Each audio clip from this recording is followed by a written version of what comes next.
తెలంగాణ రాష్ట్రంలో కాంగ్రెస్ పార్టీ అధికారంలోకి వచ్చి ఈరోజు 2 నెలలు అవుతుంది. 2 months 2 నెలలు అయింది ఇప్పటికి. ఈరోజు డేట్ తోటి 2 నెలల కిందట సోనియా గాంధీ, రాహుల్ గాంధీ గారి వారి యొక్క సమక్షంలో సీఎం రేవంత్ రెడ్డి గారు మళ్ళా ఆ రోజు ప్రమాణ స్వీకారం చేయడం, వారితో పాటు డిప్యూటీ సీఎం మంత్రులందరూ కూడా క్యాబినెట్ మంత్రులుగా ఉత్తమ్ కుమార్ రెడ్డి గారితో పాటు చాలామంది సీనియర్స్ అందరూ కూడా ప్రమాణ స్వీకారం చేసి ఈ రోజుకి 2 నెలలు అవుతుంది. ఈ రోజుకి ఎగ్జాక్ట్లీ ఈ డేట్కి 2 నెలలు అవుతుంది. ఈ 2 నెలల్లో మొదటి నెలలోనే ఉచిత బస్సు ప్రయాణం, ఇది మొదటి సక్సెస్ కాంగ్రెస్ పార్టీ. 2 నెలల్లో మొదటి నెలల్లోనే ఉచితంగా మహిళలు ఈ రాష్ట్రంలో ఎక్కడైనా ఉచితంగా ప్రయాణం చేయొచ్చు. ఆ కార్యక్రమం మొదలైంది. రెండవది ఆరోగ్యశ్రీ 10 లక్షల రూపాయలు. మొన్న క్యాబినెట్ మీటింగ్ అయింది. క్యాబినెట్ మీటింగ్లో సీఎం రేవంత్ రెడ్డి గారు మిగతా క్యాబినెట్ అంతా కూడా సోనియా గాంధీ రాహుల్ గాంధీ ఆదేశాల మేరకు మళ్ళీ 2 స్కీములు, ఒకటి 500 రూపాయల గ్యాస్ సిలిండర్, అట్లాగే 200 యూనిట్ల వరకు కరెంటు బిల్లులు ప్రభుత్వమే కడుతుంది అనేది రెండవది. 2 స్టార్ట్ అయినాయి, 2 స్టార్ట్ కాబోతున్నాయి. ఇది 2 నెలల లోపల మన ముందు ప్రజలకు ఇచ్చిన మేజర్గా సోనియా గాంధీ, రాహుల్ గాంధీ అయితే చెప్పిందో అవి స్పష్టత ఇవ్వాల్సిన అవసరం. కాబట్టి ఈరోజు గాంధీ భవన్ మీడియా సాక్షిగా ఈరోజు రాష్ట్ర ప్రజలందరూ కూడా తెలియజేస్తున్నాం. ఒక దిక్కు కాంగ్రెస్ ప్రభుత్వము, ముఖ్యమంత్రి గారు రేవంత్ రెడ్డి గారితో పాటు ఎంటైర్ క్యాబినెట్ అంతా కూడా క్యాబినెట్ మంత్రులుగా ఒక బాధ్యతగా, ఒక హోందాగా, ఒక పద్ధతిగా గత 9 ఏళ్లలో ముఖ్యమంత్రి సెక్రటరియట్లో ఉండకుండే, మంత్రులు సెక్రటరియట్లో కూర్చోకుండే, ఎవరన్నా సామాన్య ప్రజలు ఎవరన్నా సెక్రటరియట్లో పోయి మంత్రులకు దరఖాస్తులు ఇచ్చుకోవాలన్న స్వేచ్ఛ లేకుండే. కానీ కాంగ్రెస్ గవర్నమెంట్ వచ్చిన తర్వాత ముఖ్యమంత్రి రేవంత్ రెడ్డి గారు క్యాబినెట్ సెక్రటరియట్లో కూర్చుంటుండు. అట్లాగే డిప్యూటీ సీఎం బట్టి విక్రమార్క ఉన్న ఎలక్ట్రిసిటీ డిపార్ట్మెంటు, ఫైనాన్స్ డిపార్ట్మెంట్ సంబంధించిన రెగ్యులర్గా సెక్రటరియట్లో కూర్చుంటుండు. ఉత్తమ్ కుమార్ రెడ్డి గారు మేజర్గా ఇరిగేషన్ సంబంధించిన దాని మీద రెగ్యులర్గా వారు కూడా సెక్రటరియట్లో కూర్చున్నారు. వారితో పాటు పొంగులేటి శ్రీనివాస్ రెడ్డి గారు కానివ్వండి, కోమటిరెడ్డి వెంకటరెడ్డి గారు కానివ్వండి, లేదా పొన్నం ప్రభాకర్ గారు, శ్రీధర్ బాబు గారు, మరి ఇట్లా దామోదర్ రాజనరసింహ గారు కానివ్వండి, జూపల్లి కృష్ణారావు గారు కానివ్వండి, మా మంత్రులు ఎవరైతే ఉన్నారో వాళ్ళందరూ కూడా రెగ్యులర్గా సెక్రటరియట్లో వాళ్ళ శాఖలు వాళ్ళ ఛాంబర్లో కూర్చొని రివ్యూస్ జరుగుతున్నాయి. ప్రజలు వస్తున్నా కూడా వాళ్ళ దరఖాస్తులు తీసుకొని ఇలాంటి పరిపాలన జరుగుతున్నది. తెలంగాణ ప్రజలు చాలా సంతోషంగా ఉన్నారు అనే దాని మీద మాకు ఉన్నటువంటి ఇన్ఫర్మేషన్. బహుశా టీఆర్ఎస్ పార్టీ, బీఆర్ఎస్ వాళ్ళు సాటిస్ఫాక్షన్ లేకపోవచ్చు. ఎందుకంటే వాళ్ళు ఎప్పుడు సెక్రటరియట్లో కూర్చొని పరిపాలించిన రోజు ఎప్పుడూ లేదు. ముఖ్యమంత్రికి ఆ రోజున్న ముఖ్యమంత్రికి సెక్రటరియట్లో కూర్చోలేకపోయాడు. పోనీ కేటీఆర్ ఏమైనా కూర్చున్నాడంటే ఆయన బ్రోకర్ దుకాణం పెట్టుకున్నాను, ఏమన్నా దుకాణం పెట్టుకున్నాను, నువ్వేమన్నా ఈ పార్టీని పడేయాలని, ఈ గవర్నమెంట్ని పడేయాలని దుకాణం పెట్టామా? అసలు విజయసాయి రెడ్డికి అనేటానికి విలువలు ఉన్నాయా? విజయసాయి రెడ్డికి విలువలు ఉన్న నాయకుడు అసలు? ఒక సందర్భంలో జగన్ ముఖ్యమంత్రి, అప్పుడున్న కేసీఆర్ ముఖ్యమంత్రి దగ్గరికి ఇంటికి పోతే ఆ రోజు వీడియోస్ మనం చూసినాం. ఆ రోజు 2 కాళ్ళ మీద విజయసాయి రెడ్డి పడ్డాడు, కాళ్ళు మొక్కాడు విజయసాయి రెడ్డి. నాకు చాలా సిగ్గు అనిపించింది, చాలా సిగ్గు అనిపించింది నాకైతే. అరే అంటే ఆ రోజు నాకేమనిపించింది, ఆ వీడియో చూస్తుంటే అది అది ఇక విజయసాయి రెడ్డి ముందు జగన్ ఉన్నాడు, కేసీఆర్. అంటే విజయసాయి రెడ్డి కాళ్ళు మొక్కుతుంటే కేసీఆర్ నాకు ఫీల్ అయిపోయిన ఒక రాజశేఖర రెడ్డి గారు కొడుకు ఇంత దిగజారిపోవడం ఏంటి జగను. విజయసాయి రెడ్డి కేసీఆర్ కాళ్ళు మొక్కిండు అని అంటే జగన్ మొక్కినట్టే కదా, జగన్ మొక్కినట్టే. నాకు సిగ్గు అనిపించింది నిజంగా. ఎందుకు సిగ్గు అనిపించింది? రాజశేఖర రెడ్డి అనే ఒక మగవాడు, ఒక ముఖ్యమంత్రి, ఉమ్మడి రాష్ట్రంలో కేసీఆర్ని అదరగొట్టినోడు కొడుకు ఆత్మ విజయసాయి రెడ్డి కాలు మొక్కుడేంది, ఆ వీడియో బయటికి రావడం ఏంటి? ఇవన్నీ నువ్వు ముఖ్యమంత్రి కావచ్చు జగను, కానీ నీ పౌరుషం లేని నీ రాజకీయ జీవితం వేస్ట్ అనిపిస్తుంది. పౌరుషం లేని రాజకీయ జీవితం. ఆ రోజు సోనియా గాంధీ, రాహుల్ గాంధీ గారు రెండు రాష్ట్రాలు ఇచ్చిర్రు. ఆ రోజు ఆ రెండు రాష్ట్రాలలో మీకు స్వయం పరిపాలన వచ్చింది ఆంధ్రప్రదేశ్కి, తెలంగాణకు స్వయం పరిపాలన వచ్చింది. ఈ స్వయం పరిపాలనలో తెలంగాణలో ఉమ్మడి రాష్ట్రంలో మరి కిరణ్ కుమార్ రెడ్డి, రోషయ్య సీఎం అయితే, తర్వాత రాష్ట్ర విభజనతో ఇక్కడ కేసీఆర్ అయ్యిండు, తర్వాత రేవంత్ రెడ్డి సీఎం అయ్యిండు. అక్కడ చంద్రబాబు నాయుడు అయ్యిండు, జగన్ అయ్యిండు అక్కడ.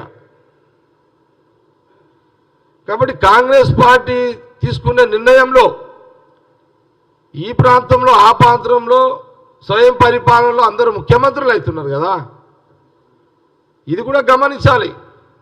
ఆంధ్రప్రదేశ్ ప్రజలు కూడా గమనించాలి. ఇక్కడ ప్రధానంగా ఏం లేదు, వీళ్ళకు జగన్కి, కేసీఆర్కి, బీజేపీలకు నిద్ర పడతలేదు. తెలంగాణలో ఇంకోటి ఏంటంటే, తెలంగాణ ఆర్థికాభివృద్ధి చెందొద్దు అని కేటీఆర్, హరీష్ రావు కుట్ర పన్నుతున్నారు. ఇప్పటికే మీరు కేసీఆర్ చేసిన నిర్ణయాల వల్ల తెలంగాణ రాష్ట్ర బడ్జెట్ దివాలా తీసింది. ఏది? మీరు విచ్చలవిడ ఖర్చు పెట్టినందుకు. మళ్ళీ ఇప్పుడేంది? ఈ రాజకీయ ప్రకటనలేంది?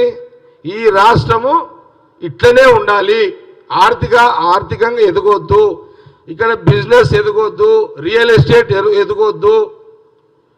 అందుకే ఇవేమి రియల్ ఎస్టేట్ కానీ ఇంకా బిజినెస్లు ఎదగొద్దని బిజినెస్లో కన్ఫ్యూజ్లో పెట్టడానికే ఈరోజు కేటీఆర్, అక్కడ జగను, ఇక్కడ కేసీఆర్, అక్కడ జగను, ఈ మీడియేటర్ విజయసాయి రెడ్డి, ఇది ఒక ప్రయోగం జరుగుతున్నది. దయచేసి రియల్ ఎస్టేట్ కానీ ఇంకే బిజినెస్లో నమ్మకండి. ఖచ్చితంగా తెలంగాణలో 5 సంవత్సరాలు గవర్నమెంట్ ఉంటుంది, ఏం అనుమానం లేదు. తెలంగాణలో 101% గవర్నమెంటే, కాంగ్రెస్ గవర్నమెంటే ఉంటుంది. జగన్ ఎన్ని కుట్రలు చేసినా, కేసీఆర్ కుటుంబం ఎన్ని కుట్రలు చేసినా, బీజేపీ ఎన్ని కుట్రలు చేసినా, కాంగ్రెస్ పార్టీ ఈ తెలంగాణలో అధికారంలో ఉంటుంది, ఎలాంటి అనుమానం లేదు. వాళ్ళ రాజకీయ ఎత్తుగడలను తిప్పి కొడతాము. ఈ 3 బీజేపీ, వైఎస్ఆర్ అండ్ బీఆర్ఎస్ రాజకీయ ఎత్తుగడలు తిప్పి కొడతాము. మాకంటూ ఒక వ్యూహం ఉంది. మేము అనుకుంటే అక్కడ 20 మంది ఎమ్మెల్యేలు ఇమ్మీడియట్లీ కాంగ్రెస్లో జాయిన్ అవుతారు.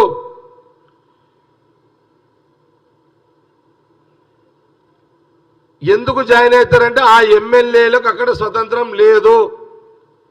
అధికారం ఉన్నప్పుడే వాళ్ళకి స్వతంత్రం లేదు. బీఆర్ఎస్ వాళ్ళకు కాంగ్రెస్లో స్వతంత్రం ఉంటుంది, స్వేచ్ఛ ఉంటుంది, ఇక్కడ నిధులు కేటాయింపులు ఉంటాయి, డెవలప్మెంట్ ఉంటుంది కాంగ్రెస్ ప్రభుత్వంలో. కాబట్టి అక్కడ నుంచి రావాల్సుకున్న ఎమ్మెల్యేలు ఎప్పుడైనా సరే ఖచ్చితంగా కాంగ్రెస్లకు వస్తారు. ఈ భయం ఉంది కాబట్టి కేటీఆర్, హరీష్ రావు వాళ్ళ నుంచి పోకుండా వాళ్ళని ఆపుకోవడానికి ఇంకా 6 నెలలు అయితే మేము మడేస్తాము అని వాళ్ళు అంటున్నారు. కాబట్టి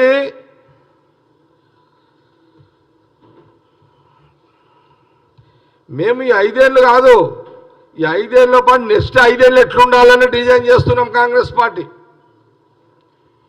మేము ఎట్టి పరిస్థితుల్లో ఈ 5 ఏళ్ళు తెలంగాణలో గవర్నమెంట్ మేము ఉంటాము. మా వ్యూహాలు మాకున్నాయి. మాకు ఏ నమ్మకంతో అయితే ఓటర్లు అధిక అవకాశం ఇచ్చిరో కాంగ్రెస్ పార్టీకి వాళ్ళ నమ్మకాలను నిలబెడతాం. మేము ఎక్కడ కూడా అశ్రద్ధ లేదు, మేము చాలా అలర్ట్గా ఉన్నాము.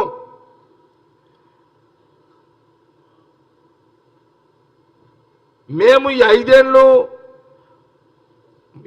ఏళ్ళు గవర్నమెంట్ నిలుపుకుంటూ మళ్ళా 5 ఏళ్ళకు మళ్ళీ మేము గవర్నమెంట్ రావడానికి మేము మా వ్యూహం నడుస్తున్నది ఇప్పుడు కాంగ్రెస్ పార్టీది.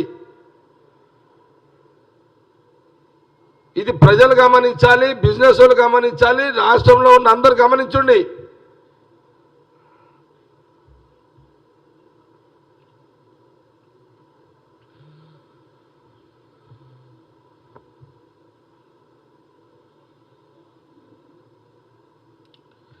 కాబట్టి వీళ్ళు అన్ని దొంగ మాటలు, అంటే జరగరానిది ఏదో చేస్తాము అని అంత కన్ఫ్యూజ్ పాలిటిక్స్ చేస్తున్నారు అంతా. కాబట్టి తప్పకుండా మేము మా కాంగ్రెస్ పార్టీ యొక్క మా ఆలోచన ఎప్పుడు కూడా తెలంగాణ ప్రజలను కాపాడుకుంటూ, బీఆర్ఎస్ గవర్నమెంట్లో నష్టపోయిన ప్రజలను మేము కాపాడుకుంటూ ఈ 5 ఏళ్ళు ప్రభుత్వాన్ని పరిపాలిస్తూ వచ్చే 5 ఏళ్ళు కూడా మా ప్రభుత్వం ఉండే ఒక ఆలోచనతో మేము అడుగులు వేస్తున్నాము. ఇది సీఎం రేవంత్ రెడ్డి అట్లాగే ఎంటైర్ క్యాబినెట్ యోధులు మా దగ్గర మంత్రులు ఉన్నారు. అందరం కూడా అలర్ట్గా ఉన్నాము, జాగ్రత్తలు. మా శాసనసభ్యులు కూడా అందరం కూడా అలర్ట్గానే ఉన్నాము. ఏది ఏమైనా ఈ పార్లమెంట్ ఎన్నికల్లో కూడా ఖచ్చితంగా 12 నుంచి 14 సీట్లు గెలవాలని గెలిపించుకోవాలి అనే ఒక ఏఐసిసి డైరెక్షన్లో కాంగ్రెస్ పార్టీ తెలంగాణలో కూడా మేము అన్ని రకాల జాగ్రత్తలు కూడా తీసుకుంటున్నాము. మీడియేటర్ విజయసాయిరెడ్డి అన్న మాటలకు, గతంలో కేటీఆర్ అన్న మాటలకు, ఇటు జగన్ కానివ్వండి అటు కేసీఆర్ చేసిన కుట్రలను తిప్పి కొట్టే కుట్రలు కూడా మీకు తిప్పి కొడతాం. మీ దాన్ని వీలైనంత త్వరగా మీ 20 మంది ఎమ్మెల్యేలు మేము లేపబోతున్నాము. ఇది పక్కా.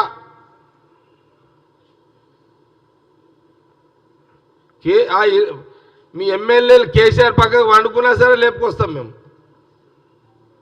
రాత్రి పగలు కేసీఆర్ పక్కకు పెట్టుకున్నా సరే 20 మంది ఎమ్మెల్యేలము ఎట్టి పరిస్థితుల్లో బీఆర్ఎస్ ఎమ్మెల్యేలము తప్పకుండా కాంగ్రెస్లోకి వస్తున్నారు. ఇది మీకు ఇక మీరు మాకు పెడతారో మేము మీకు పెడతామో చూసుకోండి. ఇక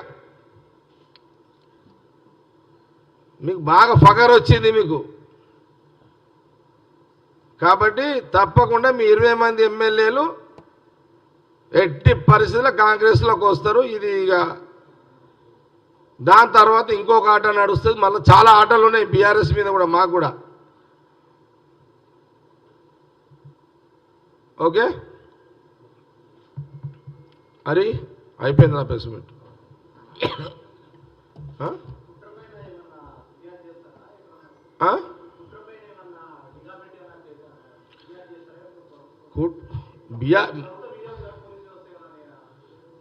మేము పోలీసులం వాడం. మేము ఏం చేస్తామంటే కుట్రలకు ప్రతి కుట్ర ఉంటుంది. కుట్రలే కదా, మళ్ళీ ఏం చేస్తాం. 20 మంది చెప్పిన నేను, ఇంకేముంది అది, ఏం కాదులే సరే, ఏం కాదు. రాజకీయాలు వాళ్ళు కుట్ర చేస్తున్నారు, కుట్రలను తిప్పి కొడతామని చెప్తున్నాం.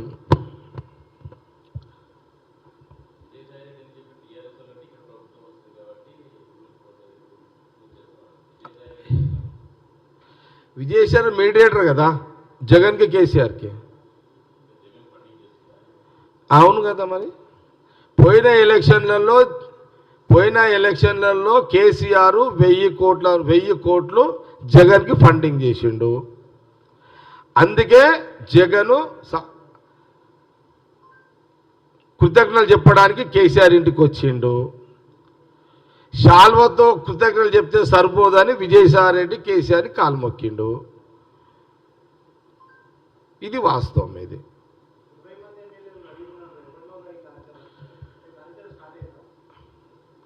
అసలు మేమైతే పార్లమెంట్ ఎన్నికలకు ముందే వస్తామని అంటున్నారు, తీసుకోవాలని చూస్తాం. పార్లమెంట్ ఎన్నికలకు ఉన్నది లేకపోతే బెస్ట్. మేము మా పని మీద మేము ఉన్నాం, అట్లేం లేదు. నేను నిన్నే చెప్పిన సీఎం గారికి సీఎం గారికి ఓపెన్గానే చెప్తున్నా కదా. నేను సీఎం గారు రేవంత్ రెడ్డి గారు చెప్పిన, సీఎం గారు 20 మంది ఎమ్మెల్యేలు వీలైతే మొదలే పార్లమెంట్ ఎలక్షన్ ముందే తీసేసుకుంటే మంచిదని చెప్పిన. నేనైతే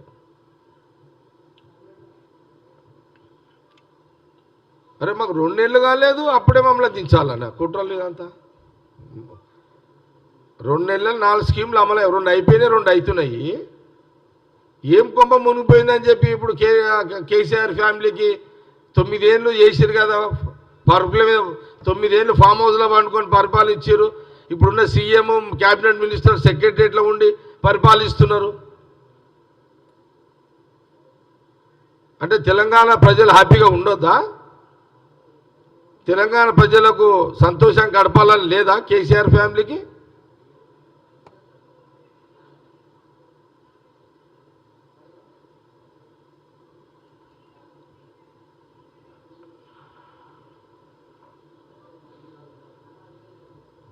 నువ్వే అడుగు, వాళ్ళు అడుగుతలేదు. ఇక